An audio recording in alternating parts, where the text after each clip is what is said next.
को चाइना से ऐसा देखा जाए कोई प्रॉब्लम नहीं है। पूरा वर्ल्ड, यूरोप, यूएस सब चाइना के फेवर में आ रहे हैं कि बढ़िया है कि हमें वहां पे फैक्ट्री लगानी है, एक प्रोडक्शन बढ़ाना है, सब हो रहा है। इस समय जो हमने पढ़ा था 1972 में निक्सन गए थे यूएस चाइना, बताया था मैंने कि वियतनाम वॉर चल रही थी, उन्हें आउट चाहिए था वियतनाम वॉर से, तो उन्होंने चाइना को क्या बोला कि आप हमें आउट दो। तो वहां से उनके रिश्ते क्या बने, एक डिप्लोमेटिक रिश्ते बने चाइना और यूएस के। 1972 में गए थे ना, बताया था ना निक्सन गए थे, वियतनाम वॉर की कहानी बताई थी पूरी। उससे लेकर 2001 तक क्या हुआ, इन दोनों पावर्स ने एंगेजमेंट करी, राइवलरी नहीं थी इनके बीच, कोई ऐसा नहीं था कोई किसी को रोक रहा है। क्यों नहीं थी राइवलरी? चाइना के बस का कुछ था ही नहीं उस समय, इतना स्ट्रॉन्ग चाइना था ही नहीं, कुछ कर पाए। और यूएस की भी सारी एनर्जी कहां जा रही थी इस समय तक, वेस्ट एशिया में, यूरोप में, रशिया को कंटेन करने में। और हमने क्या पढ़ा था इसमें अगर थोड़ा तोड़े तो 1990s में क्या हो गया था, सोवियत यूनियन कोलैप्स हो गया था। और इस समय यूएस को क्या लग रहा था, एंड ऑफ हिस्ट्री हो चुकी है ना, कि हमारा जो सुपर पावर है वो स्टेटस सॉलिडिफाई हो चुका है, यूनिपोलर वर्ल्ड है, हम ही राज करेंगे, ऐसा यूएस को धीरे धीरे लगने लग गया था। तो इसी में क्या कहा था, किसिंजर का एक कोट था 1972 के time, China should be integrated not isolated, integrated not isolated. अब ये हेनरी किसिंजर का कोट था कि हमें चाइना को क्या करना है, आइसोलेट नहीं करना है, हमें चाइना को साथ साथ बढ़ाना है। हम चाइना को क्या करेंगे, प्रोग्रेस में चाइना की हेल्प करनी चाहिए हमें, ठीक है। ये पीरियड चल रहा है 1972 से 2001 का, कुछ बड़ी बात इसमें हो नहीं रही है, सब नॉर्मल चल रहा है। अब 2001 में चाइना बनता है डब्ल्यूटीओ का पार्ट। डब्ल्यूटीओ क्या है, क्या होता है डब्ल्यूटीओ में? ट्रेड्स के लिए क्या रूल्स एंड रेगुलेशन होते हैं। अब जब चाइना यहां पे एंटर हुआ तो देखो डब्ल्यूटीओ क्या है, एक वेस्टर्न ऑर्गेनाइजेशन है। हमने क्या पढ़ा था, वेस्टर्न ऑर्गेनाइजेशन क्या है, कैपिटलिस्ट ऑर्गेनाइजेशन है। जितनी वेस्ट की ऑर्गेनाइजेशन होगी कैपिटलिज्म के तौर पे बनाएंगे, डेमोक्रेसी के लिए बनाएंगे। कैपिटलिज्म क्या है, फ्री मार्केट है कि आप कोई भी कहीं भी बेच सकता है अपना सामान। तो जब चाइना यहां पे एंटर किया तो चाइना यहां से बनना शुरू हुआ फैक्ट्री ऑफ वर्ल्ड। जो हम बोलते हैं ना आज के time, China is the factory of world, सुनते हुए? तो वो यहां से हुआ, क्योंकि जब चाइना डब्ल्यूटीओ में एंटर हुआ तो डब्ल्यूटीओ के फ्रेमवर्क में आया। डब्ल्यूटीओ ने क्या कहा, भाई फ्री एंड ओपन ट्रेड होना चाहिए। अब चाइना जब यहां पे हुआ, चाइना के वैसे क्या था, चीप लेबर था, चाइना बहुत चीजें बना रहा था जल्दी जल्दी, तो चाइना को मार्केट मिले नहीं, है ना। चाइना दूसरी जगह एक्सपोर्ट करने लगा, तो चाइना को यहां से एक टाइटल मिला, फैक्ट्री ऑफ द वर्ल्ड। इतना आ रहा है समझ यूएस चाइना के कॉन्टेक्स्ट में, कि यूएस चाइना का जो रिलेशन था वो अभी इंगेजमेंट का चल रहा था, इंगेज कर रहे थे दोनों आपस में, राइवलरी नहीं थी उनके बीच कुछ भी, ठीक है। अब यहां तक तो हो गया। इसके बाद यहां तक चाइना कुछ नहीं कर रहा है, मतलब किसी को चाइना से ऐसा देखा जाए कोई प्रॉब्लम नहीं है। पूरा वर्ल्ड, यूरोप, यूएस सब चाइना के फेवर में आ रहे हैं कि बढ़िया है कि हमें वहां पे फैक्ट्री लगानी है, एक प्रोडक्शन बढ़ाना है, सब हो रहा है। अब 2008 में क्या होता है वर्ल्ड मार्केट में, हाँ फाइनेंशियल क्राइसिस होता है। इसी में पढ़ा था ना हमने, इसी के बाद टेपर टेंट्रम हुआ था। अब हाँ वो बाद में समझाएंगे, इसके लिए अभी वो रेलेवेंट नहीं है, बाद में समझा दूंगा। टेपर टेंट्रम है वो, तो फिर लंबा कॉन्सेप्ट है। प्रेसिडेंट नहीं था, डिप्लोमेट था एक, प्रेसिडेंट अलग होता है यूएसए का, हाँ किसिंजर।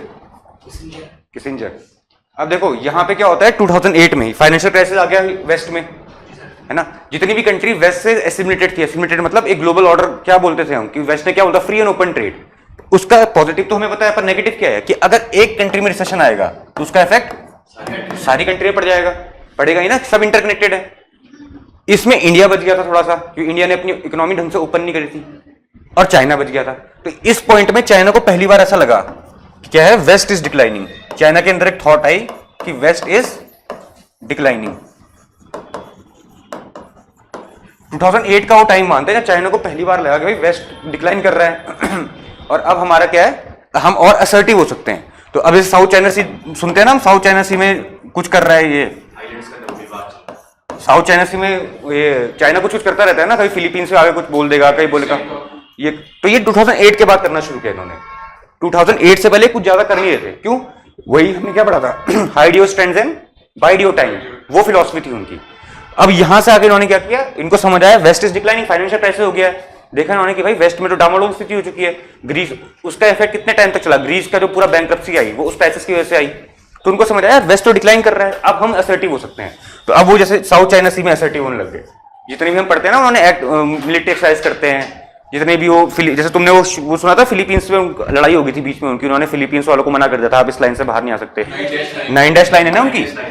हाँ, तो अब वो इस पे एक्ट करने लग गए थे, मिलिटरीली एक्ट करने लग गए थे, वो यहाँ पे अपनी असर्टिवनेस डोमिनेंस दिखाना चाहते थे। और ये 2008 के बाद हुआ है जब इनको क्या लगा कि वेस्ट इज डिक्लाइनिंग। अब इसी के बाद 2010 में चाइना बन जाता है सेकंड लार्जेस्ट इकोनॉमी। किसको ओवरटेक करता है यहाँ पे वो? जापान को। ठीक है, 2010 में चाइना जापान को सरपास करके सेकंड लार्जेस्ट इकोनॉमी बन जाता है। देख रहे हो धीरे धीरे क्या चल रहा है। 2001 तक क्या चल रहा था?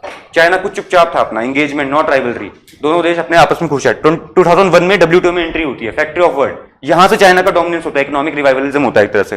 और 2008 में फाइनेंशियल क्राइसिस से चाइना को पता लगता है वेस्ट डिक्लाइन। अब देखो इसलिए बोलते हैं, तुम सुनते हो ना कि जितनी भी चाइना की जहां ग्रोथ है उसके पीछे वेस्ट का हाथ है। हम सुनते हैं ना कि भाई वेस्ट की वजह से ही चाइना इतना ग्रो कर पाया, वो इसलिए बोलते हैं। जब 2001 में उन्होंने WTO में एंट्री दी तब जाके तो चाइना इतना कर पाया। अगर हर कंट्री अपना मार्केट बंद कर देती तो चाइना इतना थोड़ा कर पाता कुछ, बेचता किसको? समझ रहे हो बात ये वाली? तो इसलिए बोलते हैं कि भाई चाइना की जो ग्रोथ हुई है उसमें वेस्ट का ही बहुत बड़ा रोल है। तो इसलिए आप देखते हो, यार राइसिना डायलॉग देख रहा था मैं, सर राइसिना डायलॉग के बारे में पढ़ाया था सर ने आपको? पढ़ाया था? तो किसने देखा राइसिना डायलॉग?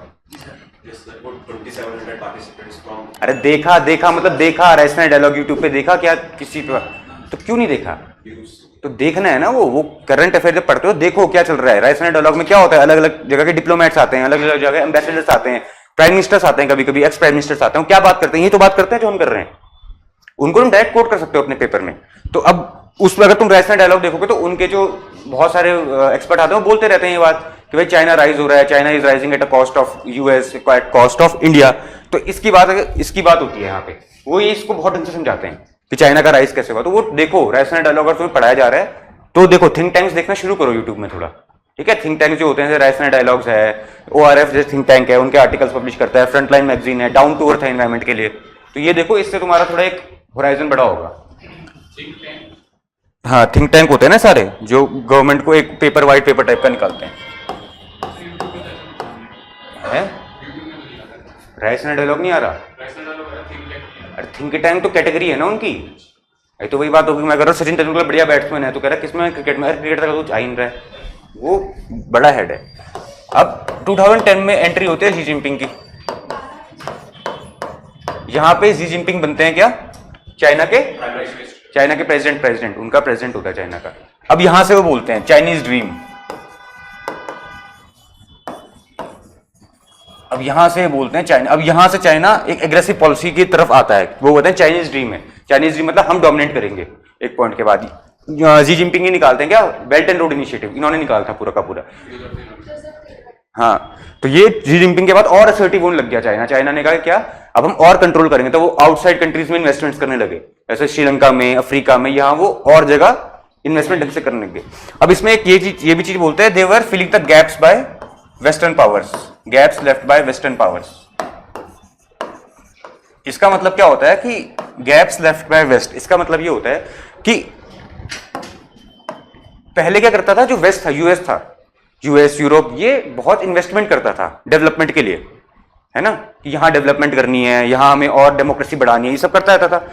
पर ये बोलते हैं जो वेस्ट का एक तरह से इन्वेस्टमेंट होता है, हेल्प होती है, it is not without conditions. US क्या बोलता है कि भाई अगर हमें आप डेमोक्रेसी लाओ, हम आपके यहां इन्वेस्टमेंट करेंगे। सुनते हैं ना, यूएस कहता है कि भाई डेमोक्रेसी होगी तब हम इन्वेस्टमेंट करेंगे, तेल होगा आपके हम इन्वेस्टमेंट करेंगे। हाँ, आपने बैरियर्स ओपन कर दिए। हाँ, मतलब एक शर्तें होती हैं इनकी, यूएस की, वेस्ट की शर्तें होती हैं कि भाई आपको अगर हमसे संधि करनी है तो आपको ये करना पड़ेगा। जब चाइना है, चाइना ने कोई शर्त नहीं रखी, चाइना से चेक दे दिया कि आप अपने काम से काम लो, हम अपने काम से काम लेंगे। जैसे हम क्या देखते हैं, यूएस हर कंट्री के बारे में बोलता रहता है कि यहाँ माइनॉरिटीज को रिप्रेशन हो रहा है, यहाँ इनको मारा जा रहा है, ह्यूमैनिटेरियन ग्राउंड्स नहीं है, बोलता रहता है यूएस कुछ हर समय। वेस्ट बोलता रहता है, इसको बोलते हैं वेस्ट मॉरल पुलिसिंग करता है वेस्ट।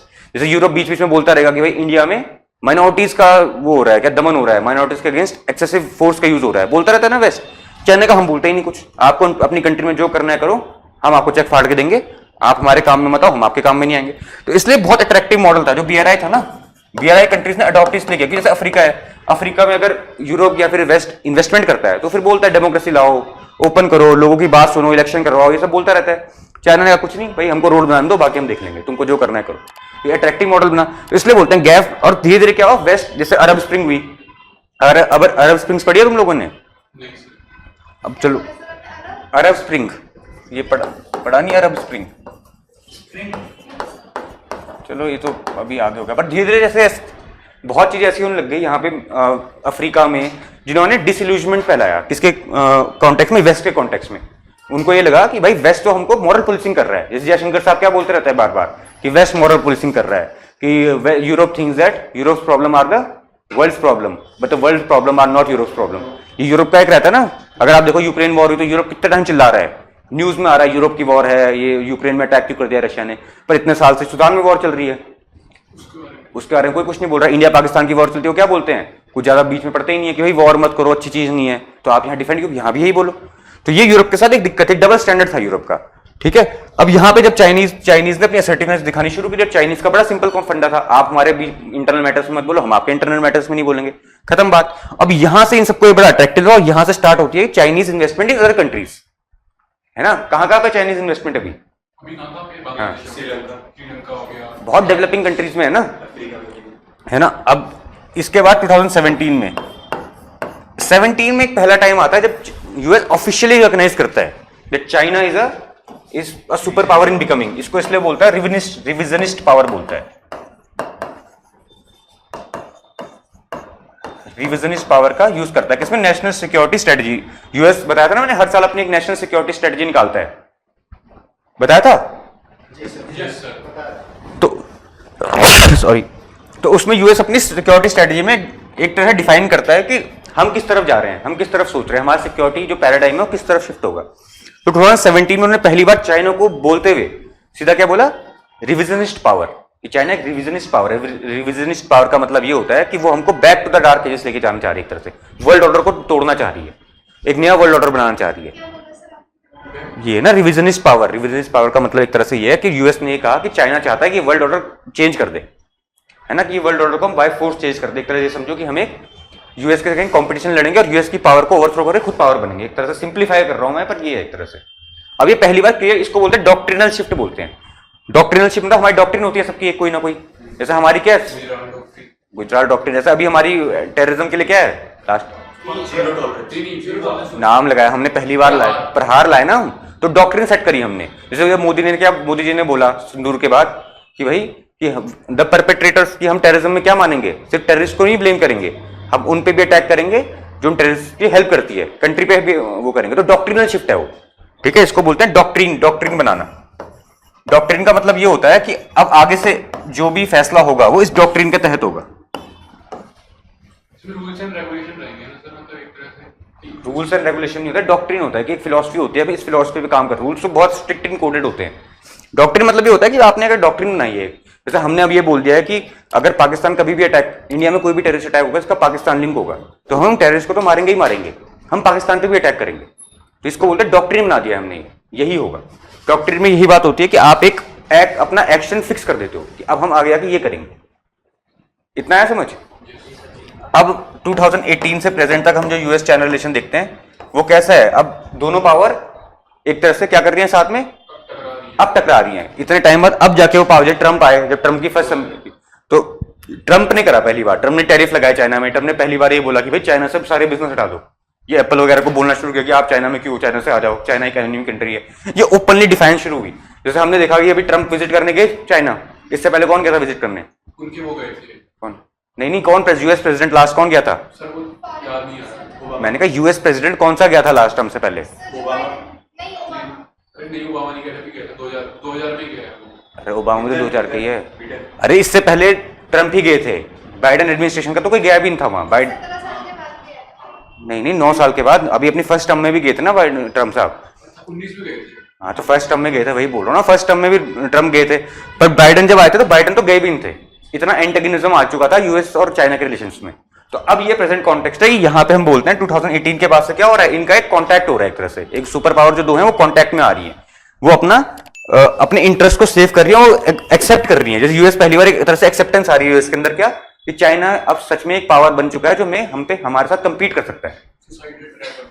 थुसिसाइड डाइजेस्ट टाइप बोलते हैं उसको। ग्रैहम एलिसन ने अपनी बुक में लिखा था, उन्होंने फेमस किया 2017 में। 2017 में उन्होंने बुक लिखी थी ऐसी चाइना के ऊपर, डेस्टिनी ऑफ वॉर करके। तो उसमें उन्होंने लिखा था कि धीरे धीरे क्या होगा, थुसाइडस टाइप में फंसते जाएंगे यूएस और चाइना। कौन सी बुक थी वो? डेस्टिनी ऑफ वॉर कुछ ऐसी बुक थी, अभी बुक का एग्जैक्ट नाम तो याद नहीं आ रहा मेरे को। ये एक टाइमलाइन समझ आई इन दोनों कंट्रीज की कि टाइमलाइन क्या चल रही है।